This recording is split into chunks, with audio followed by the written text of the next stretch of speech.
Hi, this is Rosetta Wood from Daily Spark. Welcome to another episode of Daily Spark. Today on our show we have Pattie Fitzgerald.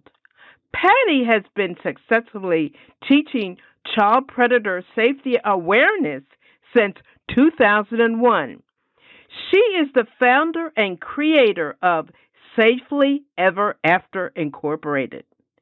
She provides effective, non-fearful safety workshops, seminars, and key speeches at schools, community organizations, churches, corporations throughout the United States. She has trained many crime prevention educators and children advocacy groups with her specialized programs, curriculum, and educational material. Pattie will be sharing with us about why we should teach our children about crime safety awareness. When is the appropriate age to teach children safety awareness? How Safe Smart can prevent victimization. Hello. Hi, Pattie Fitzgerald. How are you today? Hi, Rosetta. I am good. How are you? I'm doing great. Welcome to our podcast. We're excited to have you today. Thanks for having me. Yes. So let's get started, Pattie. Cool. Pattie, how did you start teaching child predator safety awareness? Well, there was kind of a couple of reasons how this all came about. I was a preschool teacher for a while, which I loved. But then I made a change and I became the community outreach educator for a children's agency called Parents for Megan's Law. And they dealt strictly with the prevention of childhood sexual abuse. And I went into the communities and I loved it. I really connected with the kids and the schools and the parents. And so I created my own company, Safely Ever After a few years of working with them, just so that I could do it a little bit differently on my own terms. One of the things, though, the personal reasons that I started Safely Ever After was because I had personal experience growing up with what I call tricky people, and so did several people very close to me. And so this was always a subject very near and dear to my heart. And I felt like children just were not growing up with the right information, and we needed to take it out of the darkness and talk to parents and kids in a new way that actually worked. So that's kind of how it all started. And being a mom, I just felt it was so important that my daughter grew up with this information in a really meaningful way. Oh, great. Okay, now when you first started, what was the vision you had for yourself? The vision I had for myself was that I would simply make a difference and maybe change some people's minds and get them to rethink how they could protect their kids. So I guess it was to really to make a difference, even in a small way. I wanted to make sure that maybe other kids didn't have to suffer some sort of sexual abuse or exploitation. So I thought even if I only reach a few people, that can have a rippling effect in the whole world, really. So that was my vision when it was starting out. Yes, this is a very sensitive topic. Yeah.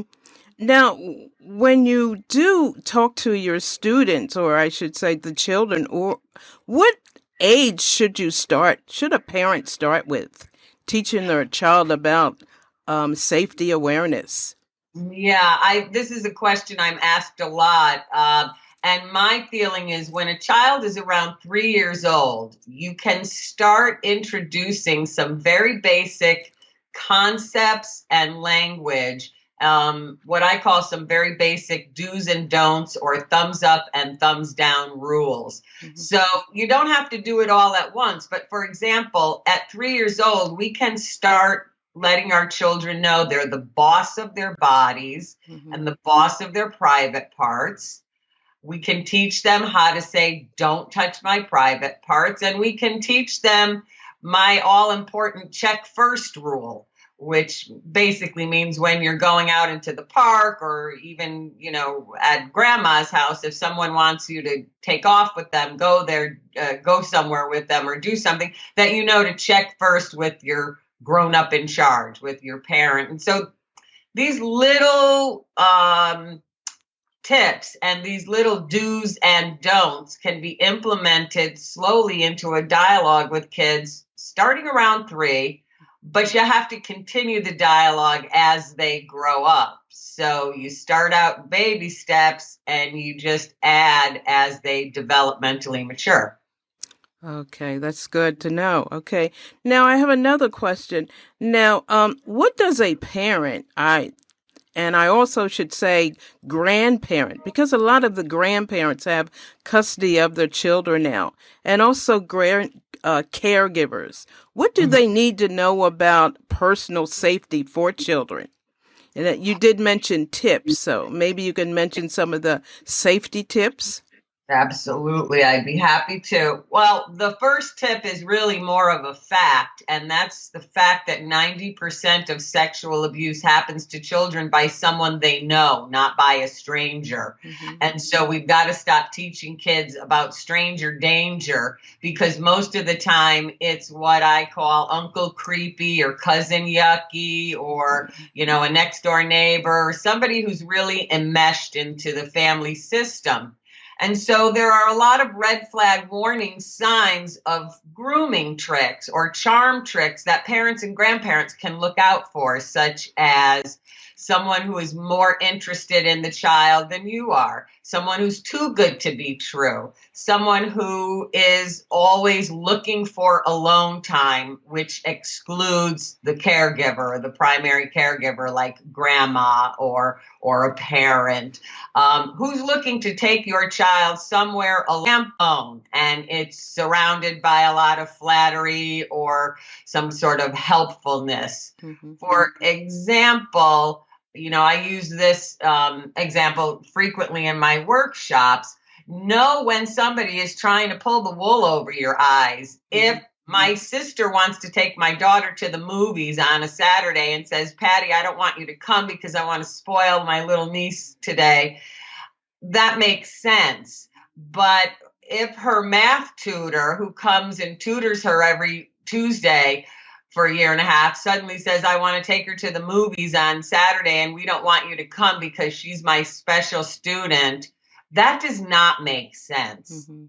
And it's important for us to recognize that anyone looking to victimize a child is going to look for access and privacy, is going to look for some alone type of environment. So for parents and caregivers, my first thing is pay attention to who's paying attention to the kids and do they have every reason why they want to exclude you. And if it's surrounded by a lot of flattery, attention, or helpfulness, freebies like free babysitting, ask yourself if it makes sense and slow down before giving everybody this privilege of being with the child. Because that's really how it works. It's grooming and it's charm. Grooming and charm. Okay. And that's smart to know. Also, you mentioned something earlier about Safe Smart. Can you explain to our listeners what that is? Yeah, Safe Smarts is basically my take on street smarts. And it basically means being smart about your world. So it really is the same as street smarts, but Safe Smarts is an easier way to explain safety to children because it sounds more empowering and it's more kid friendly than the language street smarts. Safe Smarts means that we are educated and smart about how these tricky people really operate. So, that's what Safe Smarts is, knowing what the red flag warning signs are and knowing what the kid-friendly language is so that when we're translating safety skills to our kids, it actually works. It actually is meaningful to them because it's on their level, and not, in grown-up language. Okay. Now, does this have an effect also on the teenagers? This, Oh, yes. I'm sorry. I didn't mean to interrupt you. no, go ahead. You're good. Well, yeah, it absolutely has an effect on teenagers, and in a number of ways, really. I think it's important to start talking to our kids about personal safety and that they have permission to say to anybody, please don't touch me like that, or that's not okay, from when they're very young all the way up through their teen years. And that's why I say it's a family system that you have to keep reminding children of, because the more vulnerable ages for sexual abuse are the early teen years, the preteen, middle school, and the early teen years. And that's because kids have more freedom and independence. They're more easily talked into possibly sexual behavior because they're already curious about their changing sexuality or puberty.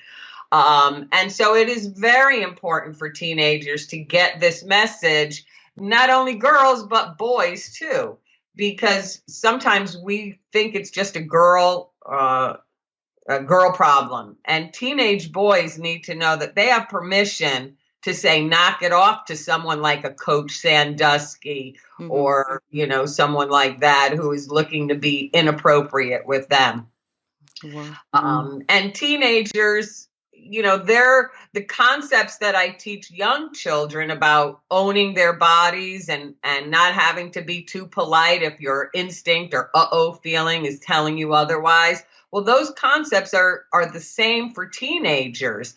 The only thing that really changes is the language or the tone in which you deliver that message. So, for example, when my daughter was very young, it was a little more warm and fuzzy, like, hey, you're the boss of your body. Yay, you're in charge of your body. And now that she's older, she's a freshman in college, but throughout her teen years, I reminded her, listen, kiddo, you're the boss of your body and you don't owe anybody any kind of touch.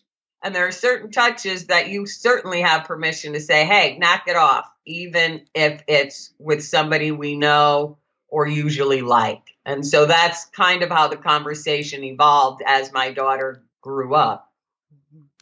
Now, you seem to have a lot of knowledge and a lot of stories about safety awareness, which is good. Now, how do you measure your success right now? Oh, I love that question. I measure my success anytime somebody calls me and says, thank you. I just dodged a bullet because I recognized that someone was starting a grooming trip. Or sometimes I'll get a call or a Facebook message. Miss Pattie, my children just recited the check first, boss of my body rules that you taught them last year. So this really works. So when I get feedback that it's making a difference, that's how I measure my success. And sometimes when a parent comes up to me at a parent class, which I do a lot of these parent seminars, I had a dad the other night who said, I was really mad. I wanted to go to the basketball game tonight, but my wife made me come here. And I'm so glad I did. You were really good. And it wasn't scary and yucky. Good. That's Yeah. high praise indeed when you can out Yes. That is a basketball. praise. Yeah, that's a very good praise. Now you seem very confident right now. Was that always the case? Oh, heavens, no. Confidence, I think, comes with experience, life experience, and doing things and over again. No, in fact, when I was younger, and particularly being a teenager and a young adult in my 20s, I think I was just the opposite. No one ever told me that I had permission to stick up for myself. No one ever told me that I didn't have to be a people pleaser and too polite. No one ever told me that, there were certain people that might make me feel uncomfortable and that it was my right to either walk away or stick up for myself. I was raised to be nice and non-confrontational and consider other people's feelings. And I think that was really, although well-intentioned of my parents and the way I was raised, I think it did a disservice to me because it took me a long time to find my voice and to even realize that I deserved to have a voice. And I think that it's so important that we teach kids that at an early age. Okay, I like that. And we did mention that you can start as early as 3 years old, correct? Absolutely. But it takes time. Well-meaning parents want to just jump in and give an hour-long lecture to their children or drill it in a serious setting. And I say it takes time. You just need a few teachable moments Mm-hmm. to remind them of some safety tips and safety family rules is what I call them. And so you find teachable moments, but yes, starting at around 3, and then you revisit it every few weeks. If you're driving to the park or you're going on a play date or dropping your child off at soccer practice, on the way in the car, you can remind them about certain types of behaviors, like the helping rule or the check first rule or the boss of your private parts or the listening to your uh-oh feeling rule. And all of the language is written very specifically so that it's effective. Okay, very good. Okay, one last question. Do you have any ask, request, or suggestions of our audience? And do you have any recommendations? Sure. The first recommendation I have is to not go through life scared. It's not about not trusting people. It's about knowing who you can trust and who maybe not so much, who maybe you do need to take a second look at. So my recommendation is to pay attention to who's paying attention to the kids. My recommendation would be to remember predators, whether it's a teenager who wants to do something to a very young child or an adult who's looking to victimize a young child. 2 elements must be present: access and privacy. So who's looking for that alone time? Another recommendation I have for parents is don't be afraid to say to somebody, I'm just not comfortable with this, so I've got to say no. I hope you understand, or nothing personal. So, if that math tutor is asking for movie time, I don't have to go crazy and say, oh my God, that's so molestery. But parents need to know how to respond because sometimes we don't know what to say. So my recommendation is, call me crazy, but I'm just not comfortable with it. So I'm going to have to say no. Okay. Nothing personal, Yeah. or you get it. Hope you understand. Okay. In terms of suggestions, start thinking about tricky people and telling your kids safe rules and that tricky people break our safety rules, and get away from stranger danger. Because even in those smaller percentages, when it is a stranger, perhaps at a park, who's looking to engage with a child, that stranger is very friendly. And children think stranger equals danger. So when someone approaches and doesn't seem dangerous, they're likely to go off with that person because they're charming and friendly and they have a puppy or a toy. So get away from stranger danger and start giving kids and parents more proactive tools and language and strategies so we can respond in a way that works. Very good. Hopefully that makes sense. Yes, it makes sense. That's very good information, quality information. Oh, thanks. I'm glad you think so. I did write 2 children's books based on my curriculum so that parents wouldn't have to struggle trying to think of what to say. So would you mind, Rosetta, if I mentioned those books? Yes, you may mention the books. Yes. Thank you. Thank you. I have 2 books on Amazon. One is called No Trespassing. This is my body. And it's all about safe touches and thumbs up touches and thumbs down touches and no secrets rule. And it's very non-scary and non-threatening, very easy reading for children 3 to about 8 years old. And I have a second book called Super Duper Safety School, which is for kids about 5 to 10 years old. And that takes all of my safety rules, and each page breaks it down, each rule, into kid-friendly language, so parents can either read it to their kids or read it for themselves, and then they know the words and language to use. So it's already, all the hard work's already done for you. And both of those are up on Amazon. Okay, thank you for that information. My pleasure. Yes. Now, do you have a website where our audience can reach you? Yes, my website is safelyeverafter.com. And there are tip sheets up there. There's a lot of information. There's information about cyber safety. There's information about tricky people. I have something up there called the Best Advice blog, in which I write blog articles about sleepovers and play dates and tricky people and all kinds of just regular everyday parent concerns. So that's on the blog. And I also have a Facebook group, a private Facebook group that parents can ask to join. And it has a lot of good information too. And it's all safelyeverafter.com. Very good. Thank you. Is there anything else you would like to add?